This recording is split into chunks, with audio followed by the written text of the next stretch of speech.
안녕하십니까. 오늘은 수학 2, 수학 2, 2학년 과정이죠. 소위 말하는 이제 미분의 시작이에요. 미분인데 수학 2에서의 미분이라는 건 이제 이과용 미적분 학에서의 미분을 제외한 나머지 인문계 다항함수를 대상으로 한 이제 미분을 다루는 전 단원을 우리가 수학 2라고 부르죠. 그것의 이제 출발점 제1단원이 바로 함수의 극한인데, 오늘 할 얘기는 이게 함수의 극한을 이제 전체적으로 소개한다기보다, 그보다 앞서 함수의 극한을 본격적으로 우리가 문제를 풀고 뭐 해결을 하고, 개념을 습득하고 하기에 앞서, 요게 이제 좀 생소한, 이제 고등학교 1학년 기준으로 봤을 때, 좀 생소한 개념이 도입이 된단 말이에요. 극한이라고 하는 거지. 무한대, 무한소, 뭐, 요런 애들이 등장을 하는데, 요거를 이제 조금 친숙해져 보자 하는 어떤 인트로의 의미로의 수업을 잠깐 가져보려고 해요. 그리고 요렇게 이제 인트로 한 다음에 실질적으로 극한 문제를 어떻게 풀고 개념이 어떻게 되고 하는 거는 이제 연습 문제를 통해서 하는 영상 강의가 따로 있으니까 이걸 듣고 그 다음에 그 영상을 보시면 되겠어요. 자, 이제 뭔가 함수의 극한이라는 걸 해야겠는데 이것에 필요한 필수 개념이 있어요. 그런데 이게 우리의 상식 범위하고 별로 맞지 않기 때문에 학생들이 초기에 접했을 때 이렇게 막 거부감을 갖게 되는 그런 개념이 있단 말이에요. 그게 바로, 무한대죠. 무한대. 이 기호가 뭘까, 이거? 뭐 이런저런 데서 들어봤을 수 있어요. 무한대라는 거는 사실은 뭐 수학 기호 이전에 사회학 용어로 사용하던 기호를 이제 차용한 거라서 짓듯이 수학적인 정의하고는 좀 거리가 멀어. 뭐 이렇게 괄호치고 상상할 수 있는, 하여간 인간의 상상력을 발휘해서 가장 큰 수를 생각했다 이거야. 가장 큰 수. 우리의 무한한 상상력이라고 해요. 무한한 상상력을 통해서 세상에서 제일 큰 숫자를 만들었어. 근데 그런 숫자를 상상했다 쳐도 보다 더 커지는 상태 표시를 바로 무한대라고 한다. 이런 거예요. 그러니까 말장난이지, 말장난. 세상에 우리는 알고 있었잖아. 수를 딱 종결하는 순간 그보다 1 더하면 더 큰 수가 된다는 걸 알고 있잖아요. 수라는 것 자체의 속성이란 말이야. 뭐 1 아니라도 0.1만 더해도 내가 어떤 수라고 딱 쓰는 순간 종결이 돼. 그리고 그 종결에서 조금의 양수라도 더 더해주면 더 커진단 말이에요. 그러니까 이거는 진짜로 이런 실체가 존재하는 것이 아니라 이런 정의를 통해서 이 한없음을 표현하려고 하는 기호였다 라는 거예요. 네가 뭘 상상해봐. 어떻게 더 크게 만들어도 저 무한대라는 상태는 그것보다 더 커지는 상태에 존재한다 라는 이런 얘기다. 무한대의 기호. 여기저기서 많이 쓰고 있어서 표현 자체는 익숙할 거라고 생각합니다. 그러면 이제 이 무한대라는 기호를 사용해서 어떤 대상을 나타내 보고자 하는 건데, 예를 들어 fx가 있다 라고 하면 이 fx라는 거는 예를 들어 여기가 2x 플러스 1이다 이럴 수 있고, fx는 x분의 1이다 이럴 수 있죠. 뭐 대충 이런 식의 가정을 했다고 쳐봐요. 그러면 이 x에다 어떤 숫자를 딱 넣으면 그 해당 숫자가 여기 들어가서 결과를 내놓는 것이 바로 함수야. 그지? 근데 이제 1 넣었어. 그럼 3이 나와. 2 넣었어. 5가 나와. 3 넣었어. 7이 나와. 결과가 그렇죠. 근데 이제 상상을 해보는 거야. 그러면 이게 계속 넣다 에이씨 제일 큰 거 한번 넣어보자. 이거를 영원히 크게 만들면 어떻게 되지? 라는 점이 궁금해졌다고 합시다. 그걸 수학적 기호로 나타내 보는 거예요. 수학적 기호가 리미트 x가 무한대로 갈 때, 정확하게 쓸게요. LIM이에요. 지금 고등학교 1학년 기준이라면 이 기호조차 처음 보는 거니까. 예, 리미트 이렇게 읽는데 사실은 리미트리스지, 리미트리스. 한계가 없는 이런 뜻이에요. 한계가 없는. 거기서 LIM 따고, 그리고 이제 내가 지정할 이걸 이제 극한 변수라고 불러요. 극한 변수를 X 이렇게 표시하고, 그 다음에 무한대 같은 애를 지금 이 극한으로 보낼 때는 등호를 못 써. 왜? 등호는 멈춰있다는 뜻이니까. 여러분, 요 기호 있잖아요. 이 기호를 품사로 나타내면 뭘까? 품사. 얘네들이 뭐 국어나 영어에서 배우는 거 있잖아. 품사. 이거 품사로 나타내면 상태라서 동사 아니면 형용사 이런 거예요. 절대 명사가 아니라는 거야. 얘의 품사가 정확하게 결정되어 있지는 않은데 적어도 명사는 아니라는 거야. 명사는 종결형이니까. 거기서 딱 멈춰버리면 한계가 있는 거지. 근데 한계가 없다며. 어떤 상태를 나타내는 거기 때문에 계속 커져가는 동작으로의 의미 에서 동사라고 부를 수도 있고, 아니면 그러한 상태에 놓여 있다라는 뜻의 형용사로 볼 수도 있어요. 문법적으로 정해진 건 아니니까. 자, 그래서 이 무한대를 보낼 때에는 등호를 쓰지 못하고 화살표를 쓴다. 이렇게. 그래서 LIM x가 무한대로 갈 때의 fx 이렇게 표현한다는 거지. 그래서 이 표현도 우리가 낯선 표현이기 때문에 표현에도 익숙해져야 된다. 이렇게 하면 이제 결과적으로는 뭐지?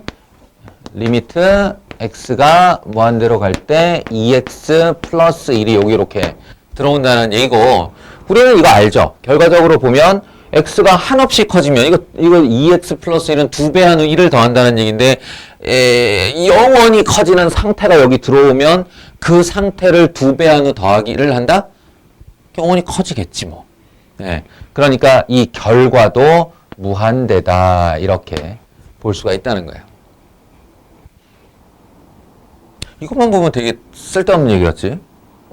무한대를 넣었더니 무한대가 되더라. 뭐 이런 건데, 지금 이제 표현 보자는 의미였고, 우리는 이제 어떤 걸 노리고 있는 거냐면, 예를 들어 이런 거.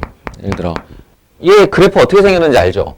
얘의 그래프는 이렇게 생겨서 요쪽 라인만 요렇게 따라 올라가 봐도, 얘가 한없이 커질 것이 예상이 되잖아요. x가 오른쪽으로 진행하는 것이 x가 커지는 거니까, 얘도 한없이 높이 올라가는구나 이런 걸 이제 깨달을 수가 있는데, 얘 같은 경우는 그래프를 알죠? 유리함수니까 요렇게 생겼어요. 이렇게 해서, 그리고 우리가 얘에 대해서 배웠어. 이렇게 x가 영원히 커지면 0을 향해 무한히 다가가되 절대로 0이 되진 않는다. 이렇게 배웠단 말이에요. 그래서 얘 이름을, x축의 이름을 점근선, 점차 근접하는 선, 점근선, 0이 안 돼. 이렇게 배웠어요. 사실이지. x에다가 어떤 숫자를 넣어도, 요거 분의 1을 하게 되면 걘 0이 아니니까. 1000분의 1, 만분의 1, 1억분의 1, 뭐 이런 건데, 0이 안 되잖아요. 어떤 숫자를 넣어도. 자, 여기서 이제 우리가 받아들여야만 하는 일종의 모순 지점이 있어. 근데 사실이야. 근데 사실이야. 뭐냐? 자, 리미트 x가 무한대로 갈 때의 fx 이렇게 걸어주면, 뭐 말하자면 또 이렇게 x가 무한대로 갈 때의 x분의 1이죠. 여기 이렇게 한수가 들어오면 돼요. 이거 어떻게 쓰냐? 이걸 0이라 한다 이런단 말이에요. 0이라 한다. 이상하죠? 이렇게 가면 이게 안 닿는다고 x에다가 어떤 숫자를 넣어도 닿지 않아. 다시 말해 0이 안 돼. 얘는 0이 안 돼. x에다 어떤 숫자를 넣어도 0이 안 돼. 그런데 그 x를 무한의 상태로 보내면 0이 돼요. 에이, 그러니까 이제 막 하시다 보면 0에 가까워진다는 얘기죠. 그러니까 이제 그냥 비슷한 값으로 0이라는 얘기죠. 아니라고. 진짜로 0이 된다고. 미치겠죠? 요거에 관련된 일화가 있는데, 제논의 역설이라고 들어봤는지 모르겠어요. 제논의 역설이란 게 있어요. 제논이란 사람이 이제 극한에 대해서 이렇게 좀 통달하고 있었는데, 이걸 가지고 이제 다른 그 극한 개념이 없는 사람들 놀릴 때 쓰던 역설적인 표현이야. 그 명제 중에 쏜 화살은 맞지 않는다 이런 게 있어요. 쏜 화살은 맞지 않는다.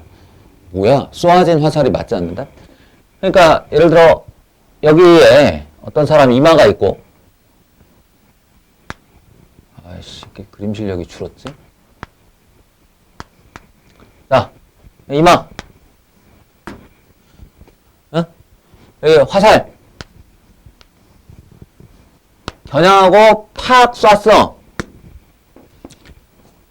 그러면 굉장히 세게 쐈어. 아주 세게 활신을 당겨갖고 팍 쐈어. 그러면 우리의 경험적인 예상은 뭐예요? 이마가 뚫려 나가는 거겠지. 그죠? 이마에 머리 팍, 영화에서 많이 보잖아. 막. 근데 제논이 그런 거야. 이 화살은 얘한테 닿지 않는다. 왜인 줄 아느냐? 봐라. 시작하고 출발하면 출발할 때 화살촉 끝하고 이마 끝하고 실수의 거리가 있어요. 실수의 거리. 실수의 거리가 남아있어. 그러면 이 화살이 순간 이동하지 않는 한, 여기서 사라졌다가 여기서 나타나지 않는 한, 이 거리를 실시간으로 다 쓸고 지나가야 되죠. 그러면 이 거리의 절반 지점을 반드시 도달해야 여기까지 갈 수 있다. 맞아?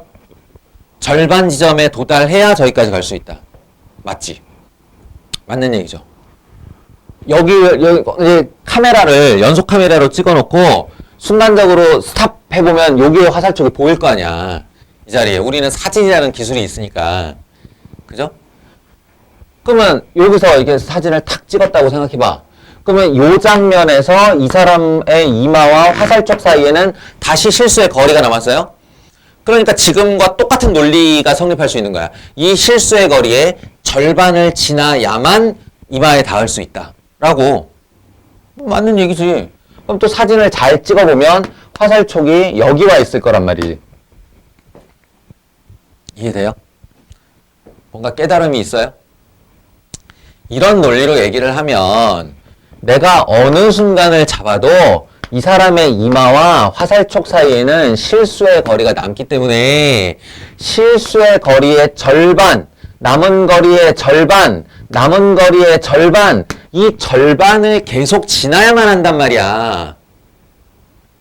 그러면 남은 거리를 L이라고 했을 때 L의 2분의 1, 그것의 다시 2분의 1, 그것의 다시 2분의 1 이렇게 해나가면 채널의 질문이 그거야. 야, 그러면 내가 이 2분의 1을 몇 번 해야 이게 0이 되겠니? 라는 질문이었어요. 왜냐? 화살촉이 이마에 탁 닿고 심지어 뚫리기까지 했다는 건 실수의 거리가 0에 가까운 거야? 0이 된 거야? 대답해봐요. 닿았어. 나 지금 손가락을 내가 이마에 댔거든? 닿아서 느껴져. 이게 느껴졌다는 얘기는 이 손가락과 내 손가락과 내 이마 사이의 거리가 0이 됐단 얘기야. 0에 가까워진다는 얘기야. 너무너무 0에 가까우니까 내가 그냥 0이라고 할 거야. 이 말이야? 아니죠. 0이 된 거예요. 실수의 거리가 0이 된 거예요. 그러니까 그렇게 얘기하면 실수거리가 내가 여기다가 얼마를 집어넣어서 0이 된다는 얘긴데, 자, 이제 답을 말해봐. 답을 말해봐. n에 얼마를 넣으면 0이 돼? 어떤 자연수를 불러도 안 될걸요? 몇 번이라고, 몇 천 번이라고, 몇 억만 번이라고 얘기를 해도 이게 0이 안 된단 말이야. 죽었다 깨나도 0이 안 된단 말이야. 그러니까 제노는 이렇게 말할 수 있는 거지. 화살은 안 맞아. 예, 왜냐하면 남은 거리의 절반은 계속 지나야 되거든. 이라고요. 모순적이죠. 근데 실제는 어때? 수많은 사람들이 화살에 죽었지.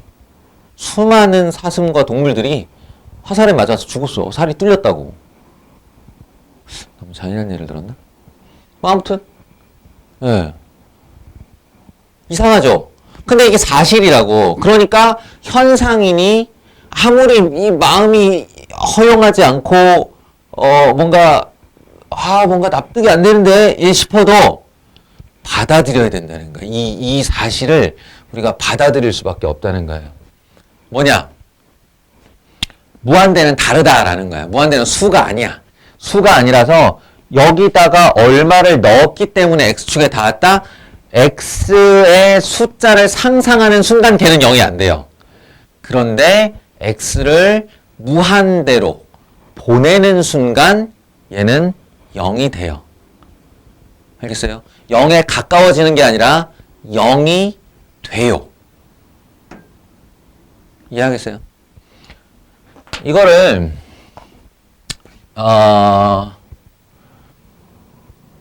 이제 우리는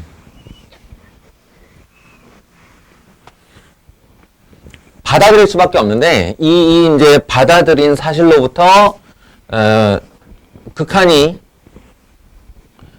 이제 해결해 줄 수 있는 일들이 이제 꽤 많아져요. 얘가 여기서 출발을 해서 쭉 가서 결국은 이제 고교수학의 꽃이라고 부르는 미분, 정의, 미분, 계수 등등을 이해할 수 있게 만들어 주니까. 그래서 이 무한대라는 개념을 받아들이는 것이 중요하다. 자, 이름은 무한대고요. 이제 비슷한 용어들. 이제 0인데, 물론 얘만 단독으로 쓰면 0인데, 이제 요게 극한 기호로 들어오면 영원히 작아지는 상태. 영원히, 그러니까 사이즈가 이제 작다라는 거는 물론 음의 무한대도 있는데, 근데 얘의 이름은 음의 무한대고, 수직선으로 얘기하면 이제 좌측 끝이죠. 좌측 끝으로 영원히 진행하는 상태. 이게 이제 제일 작아진다라고 표현하는 것이, 맞는 거이긴 한데, 그거 말고, 수가 가진 본연의 크기가 소멸해버리는 상태, 소멸해버리는 상태를 이제 0으로 표현해서, 얘를 무한소라고 부르고요. 무한소. 그러니까 이제 작다가 숫자로서의 작다가 아니라 절대값 크기로의 사이즈를 얘기하는 거예요. 그래서 이 무한소는 근데 이제 수직선으로 얘기하면 자, 이쪽 방향이 양의 무한대, 이쪽 방향이 음의 무한대 라고 하면 무한소라는 건 이제 이렇게 해서 중간에 있는 값이잖아. 수직선의 중간에 있는 값이라서 얘를 이제 0을 향해 다가간다고 할 때 이런 방향과 이런 방향이 모두 존재하게 되죠. 그래서 이걸 이제 어떻게 쓸 거냐? 0의 플러스와 이렇게 0 오른쪽에다 플러스를 살짝 쓰는 거야. 그러면 0을 향해 가기는 가되 오른쪽에서 진행한다는 소리지. 오른쪽에서 0보다 약간 큰 상태에서 0을 향해 진행한다. 예, 그리고 0의 마이너스. 그러면 뻔하겠죠? 양의 무한 소, 음의 무한 소. 이렇게요. 0의 왼쪽에서 존재한다. 왼쪽에서 접근한다. 이런 얘기예요. 이제 여기가 인트로니까, 함수의 극한의 인트로니까 이런저러한 용어들과 기호들에 익숙해지지 않은 시간이라고. 그래서 무한대라는 기호, 그리고 양의 무한대, 음의 무한대, 무한소라는 기호, 양의 무한소, 음의 무한소, 이런 얘기를 해봤어요. 자, 그러면 이제 이런 표현이 가능하다라고 하면 당연히 이런 표현도 가능하지 않겠어요? 중간에 어떤 값을 향해서 a라는 값이 있단 말이에요. 여기 a라는 값을 향해서 다가간다. 영원히 다가간다. 그러니까 이제 요 위로 요렇게 함수가 지나갈 경우에 내가 이 a로의 x 값을 이렇게 접근시키거나 이렇게 접근시키는 것이 가능하지. a로 가게 한다. 자, 그 기호를 리미트 x가 a로 향한다. 뭐 아까 무한대하고 똑같아요. 화살표로 써주고 이렇게 한 다음에 fx라고 하면 이때는 이 결과로 뭘 써주면 된다? 결과로 이렇게 y축 선상에서의 요 목표 지점, 그러니까 얘가 향하는 목표 지점으로의 y값을 표현해 주면 된다. 자, 위에서 아래로, 그러니까 x를 오른쪽에서 우극한으로 보내면 이 그래프는 위에서 아래로 이렇게 내려오는데 그 내려오는 지점이 지금 목표하고 있는 y좌표가 얼마냐는 거야. 그리고 x를 왼쪽으로 보내면 얘가 아래에서 이렇게 올라오는데 올라오면서 목표하고 있는 지점이 어디냐 이거야. 그럼 여기가 알파라는 동일 지점이면 예, 이 기호는 이렇게 쓸 수 있어요.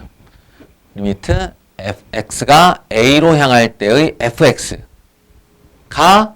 알파이다 라고. 알파이다. 얘를 그 함수가 결국 이 값으로 이제 향한다라는 의미에서 극한 값이라고 불러요. 극한 값. 그래서 알파는 fx의 a 방향으로의 극한 값이다. 극한 값이다. 이 극한 값의 정의는 이렇게 되는 거고.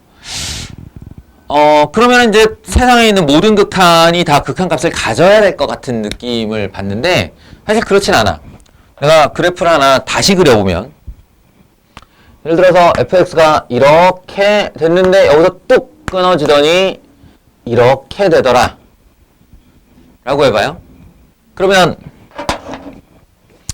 a로 내가 얘를 우측으로 보낼 때는 목표 지점이 여기야.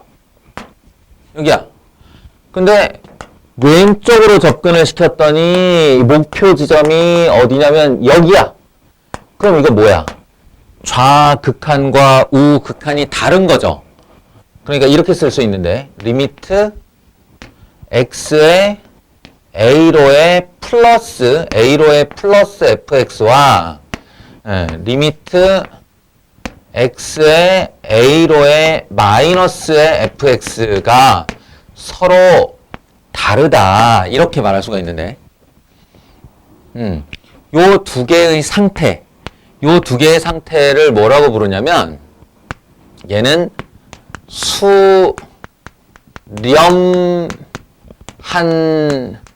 수렴한다 이렇게 부르고요. 네?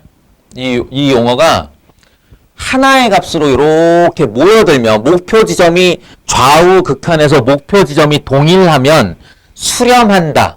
그리고 그 수렴하는 극한 값이 알파이다. 이렇게 표현을 하는 거예요. 그리고 좌극한, 우극한을 보내봤는데 서로 달라. 서로 목표하는 지점이 달라. 그러면 이 상태를 뭐라고 불러?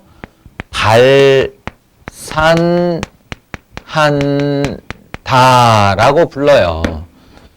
네. 사실 발산은 조금 더 많은 뜻을 갖고 있는데 수렴하지 않는 모든 상태를 발산이라고 그래. 예, 그러니까 비단 이렇게 좌극한과 우극한이 서로 다르다뿐만 아니라 얘를 오른쪽으로 보내보면 어떻게 돼요? 오른쪽 끝으로 보내보면 영원히 커지죠. 영원히 커지면 그게 숫자가 아니잖아. 숫자가 아닌 상태가 되는 걸 다 발산이라고 해요. 그러니까 좌우칸이 달라도 발산이고 양의 무한대로 뻗어도 발산이고 음의 무한대로 뻗어도 발산이고 이런 다 수렴하지 않는 모든 상태를 발산이라고 그러고 단 하나의 숫자를 향해 좌우에서 또는 한 방향에서 모여드는 상태, 이 상태를 수렴한다라고 표현을 한다고. 수렴하는 극한값 이렇게 부르는 거죠. 이해되겠어요? 네. 그리고 이런 상태 발산한다 또는 이게 발산해 버리니까 극한값이 없는 거잖아. 그래서 극한값이 존재하지 않는다. 예, 요렇게 부르기도 해요. 자, 이 정도. 이게 이제 극한에서 우리가 받아들여야 되는 어떤 새로움의 영역이에요. 새로운 영역, 새로운 용어, 새로운 기호 등등.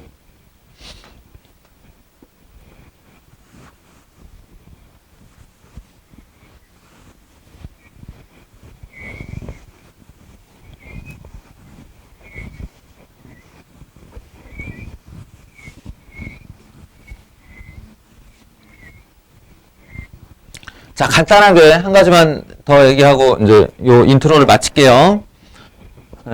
극한의 성질 뭐 별거 아니에요. 이거는 사실은 이제 요거보다 앞선 개념이 있는데 수열의 극한이라고 앞선 개념이 있는데 이게 이번 교과 과정에 오면서 미적분 쪽으로 빠져버리는 바람에 먼저 했어야 될 것을 안 하고 이제 갑자기 가르치는 거라 학생들이 조금 당황스러울 수 있는데 사실은 뭐 그냥 극한의 성질 그러면 실수배와 사칙연산 이렇게 생각하면 돼.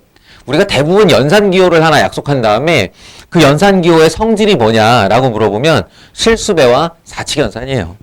그러니까 이제 전제를 하면 리미트 A로 향하는 fx가 알파로 수렴하더라. 그리고 리미트 x가 이게 이제 리미트 기호는 시간이 지나면 각자 자기만의 기호가 나와.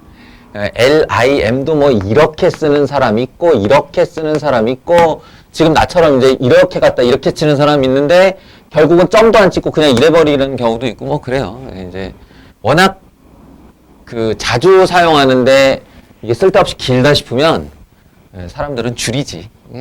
너희들도 각자 자기 기호 알아서 만들면 돼. 자, gx가 베타로 수렴하더라. 어떤 두 함수가 있는데 a로의 극한값이 fx도 수렴하는 애고 gx도 수렴하는 애더라. 그 수렴값을 알파와 베타라고 하자. 이게 전제야. 그러니까 지금부터의 성질은 수렴한다가 전제 조건이 되어야 되는 거지. 수렴하지 않는 애한테는 이런 얘기를 할 필요도 없는 거예요. 성질 1번 뭐냐? 저 함수에 내가 적당한 실수배를 했다고 치자. 적당한 실수배를 한 다음에 거기에다가 그 실수배를 한 결과에다가 A로의 극한값을 보면 어떻게 된다? 이게 K 알파가 되더라. K 알파가 되더라. 무슨 뜻일까요? 이게 숨겨져 있는 내용이 뭐냐면 어떤 수렴하는 함수 요 봐봐. fx가 알파로 수렴하잖아. 근데 그 알파에다 그 fx에다가 실수배를 하는 건 의미 없다라는 거예요. 의미 없다. 그냥 k가 밖으로 빠져버리고 곱하기로 처리된 다음에 fx에 해당하는 극한값을 그냥 쓰는 것과 같더라. 이거예요. 실수배는 소용없다. 극한값에 어떤 영향을 끼치지 못한다. 실수배는. 그러니까 얘의 극한값이다. 그냥 k배 하나 똑같다. 이런 얘기. 그리고 내가 그랬잖아. 무슨 성질 그러면 대부분 실수배와 사칙연산이라고 생각하면 된다고. 그 다음에는 이제 사칙연산이에요. 그러니까 함수 fx와 gx에 덧셈 또는 뺄셈이 이렇게 가해져 있는 결과물에다가 극한을 씌우면 마치 얘가 이렇게 분배되는 것처럼 각각의 영향을 각각의 리미트로 분리된 다음 해당 덧셈과 뺄셈을 그대로 하면 돼서 결과로는 알파 플러스 마이너스 베타를 하면 되더라. 우리가 이제 수학 1에서 시그마에서 이 경험이 있어가지고 이거 뭐 너무 당연한 얘기 아니야 싶은데 이 당연함이 아니에요. 예, 얘가 fx와 gx가 각각 수렴한다는 전제가 없으면 이 행동을 절대 하면 안 되는 거야. 왜? 참인지를 모르니까. 참일 수도 있는데 참이 아닐 수도 있거든. 그러한 반리를 보게 될 거예요. 아주 중요한 사안이에요, 이거는. 예, 그러니까 각각이 모두 수렴한다는 전제 하에 덧셈이나 뺄셈은 분배 법칙처럼 분산시킬 수 있다. 분리시킬 수 있다. 그래서 각각에 적용시켜도 된다. 자, 그러면 이제 실수배와 사칙연산 그랬으니까 덧셈 뺄셈 나왔으면 이제 뭐 남았어? 예, 곱셈 나눗셈 남았겠지. 근데 이게 시그마하고의 결정적인 차이지. 리미트 x가 a로 향하는 fx 곱하기 gx를 했을 때 우리 기억나죠? 시그마는 이거 분리할 수 있어 없어? 시그마는 이거 분리할 수 있어 없어? 시그마는 분리하면 안 되죠. 근데 리미트는 수렴한다는 전제하에 분리해도 돼요. 예. 이걸 보통 스며든다라고 표현하는데 이렇게 각각의 다가 리미트가 스며들어도 돼요. 그래서 결과론적으로는 알파, 베타의 곱이 되지. 예. 그리고 이걸 시그마에서는 안 되는 거 중에 하나죠. 나누기 할 때 시그마 이렇게 위아래로 분리하는 거 제일 바보 같은 행동이잖아. 근데 역시나 수렴한다는 전제하에 분모와 분자 파트로 리미트는 분리가 가능하다. 그래서 베타분의 알파가 된다. 여기에 나누기 하면 꼭 이런 거 하나 붙죠. 반드시 붙는 애 있잖아요. 나누기 성질하면 단 gx는 분모에 있으니까 0이 돼선 안 되고 0이 돼선 안 되고 베타 그 수렴값도 극한의 수렴값도 수렴한다고 그랬는데 0으로 수렴할 수도 있는 거잖아. 그러니까 수렴값도 0이어서는 안 된다. 라는 이런 성질이 있죠.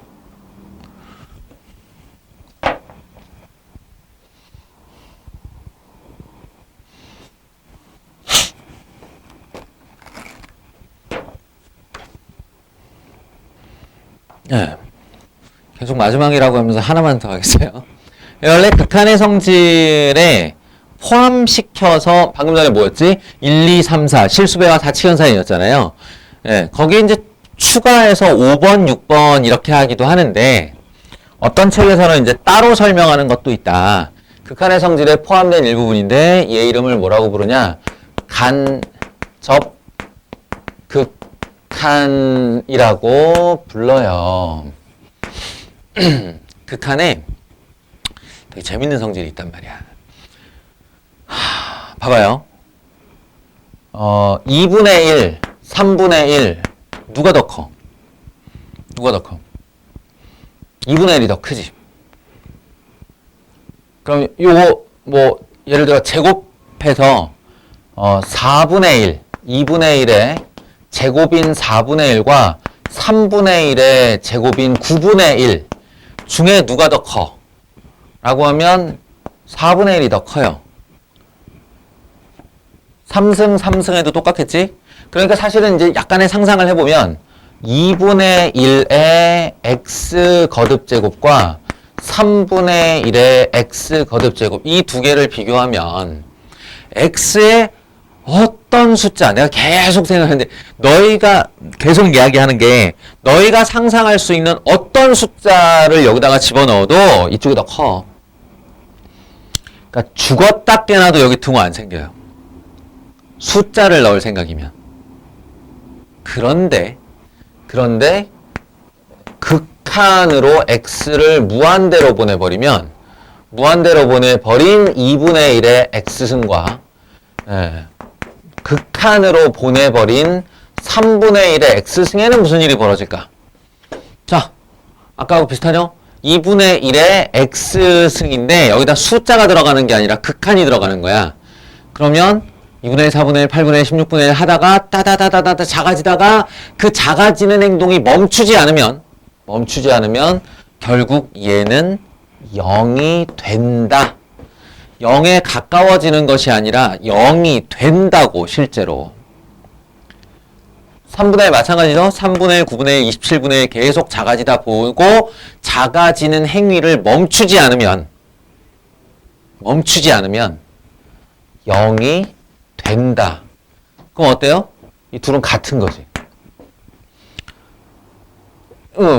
되게 이게 혁명적인 일인 거야. 사실은 이 상태에서 어떤 x를 동시에 집어넣어도 이 크기 순서는 바뀌지 않고 같아질 일 없는데 극한의 상태에서는 둘이 같아지는 일이 생길 수도 있더라. 생길 수도 있더라. 이렇게 된 거예요. 그래서 말인데 이 내용을 가지고 뭔가 인류가 할 수 없던 일을 할 수 있게 되는 게 있었는데 이제 수학적으로 말이에요. 수학적으로. 지금 방금 전에 내가 말한 성질 있지. 이 성질을 fx equal gx이면 자, 봐. 방금 전에 2분의 1 x승 3분의 1 x승 2분의 1 x승 이런 것처럼 fx와 gx가 적어도 내가 x의 어떤 숫자를 넣는다는 전제하에서는 크기 차이를 절대 극복할 수 없다. 역전되거나 같아지는 일은 없다 할지라도 이게 수렴하는 극한일 때 리미트 x가 a로 향하는 fx와 리미트 x가 a로 향하는 gx는 같아질 수도 있더라 이렇게 된 거예요. 같아질 수도 있더라. 요즘에는 이거 두 개 쓰면 너무 꼰대 같죠? 같아질 수도 있더라. 요 가능성 하나가 이제 무엇을 가능하게 했느냐.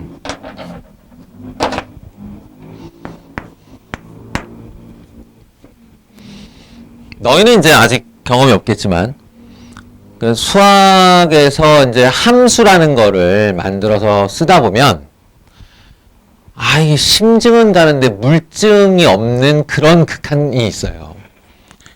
gx라는 애가 있는데 얘가 극한을 딱 보내보면 알파로 수렴할 것 같아. 그런 느낌은 있어. 그런데 왜 그런지 말해봐 라고 하면 할 말이 없는 그런 함수들이 있어요. 주로 미적분에 가면 그걸 심정인데 물증이 없네 하는 애를 이제 이 간접 극한을 이용해서 생각을 잘 해가지고 fx라고 하는 gx보다 작은 함수 하나와 hx라고 하는 gx보다 큰 함수 하나를 만들어내는 거야. 내가 만들어내는 거야. 그런데 머리를 잘 써서 만든다는 건 뭐예요? gx보다 작은 함수 하나, gx보다 큰 함수 하나 만드는 게 그렇게 어려워? 아니지. 여기서 머리를 잘 썼다는 건 어떻게 하는 거냐면 크기 차이는 났는데 방금 전에 이 위에처럼 극한 값을 보내보니 fx와 hx가 알파로 똑같이 수렴하는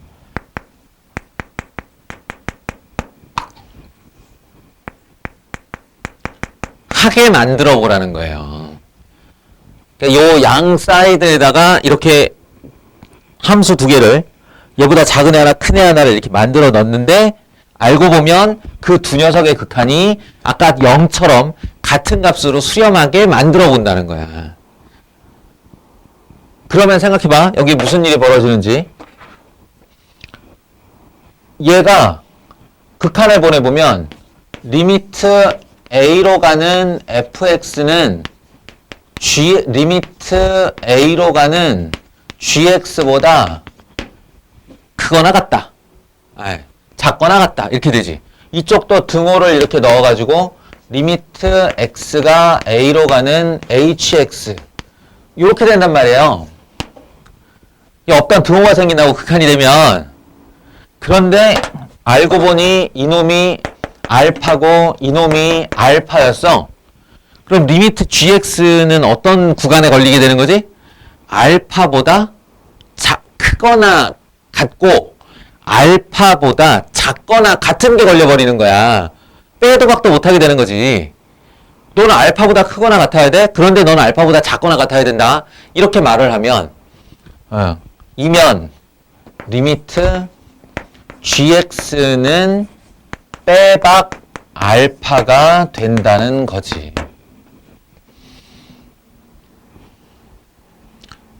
이해하겠어요? 이런 그 신박한 논리 구조로 어떤 애를 증명하는 요 방식을 바로 간접극한이라고 불러요. 또는 뭐 별명으로